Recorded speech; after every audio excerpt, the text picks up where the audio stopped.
A psychologist at Pere High School offers tips on things parents can do to help if they suspect their teen may be thinking about suicide. So you're keeping the communication open. We're already doing that. We're asking questions.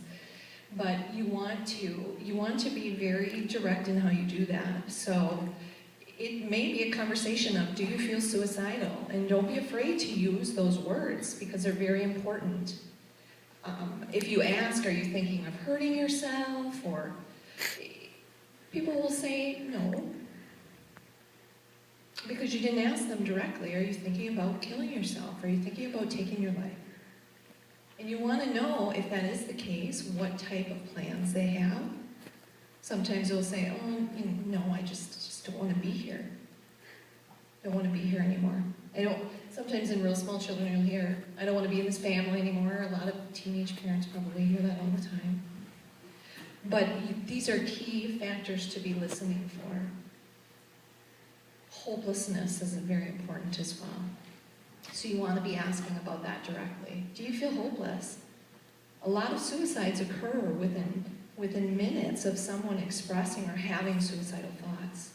So they act quickly. So the intervention time is absolutely key. Because if we can get them through that minute period of time where they're feeling so hopeless and they feel like there's no way out, we can save lives. Okay? If you have weapons in your home, make sure that they are locked. Store ammunition separately.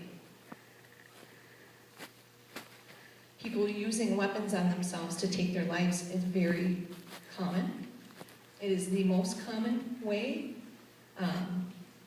Not typically or not necessarily the most common way for younger people, but it is a common one. Sometimes you need, if you have someone who's self-harming, knives, etc., ropes. You would be surprised. People can be very creative, so you have to be very cautious about things. If you have weapons, if you have ammunition, store them separately. If you have medications in your home, keep them locked. If your children are taking medications, administer to them directly. Don't leave it up to them to take them on their own, because sometimes kids will hide them. They will store them up to use them later, to harm themselves.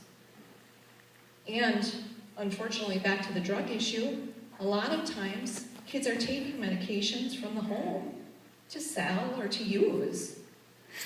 So be very cautious about that, because that's something that we deal with on a very frequent basis, and it is prevalent. So if you have these things in your home, keep them under lock and key for everyone's safety.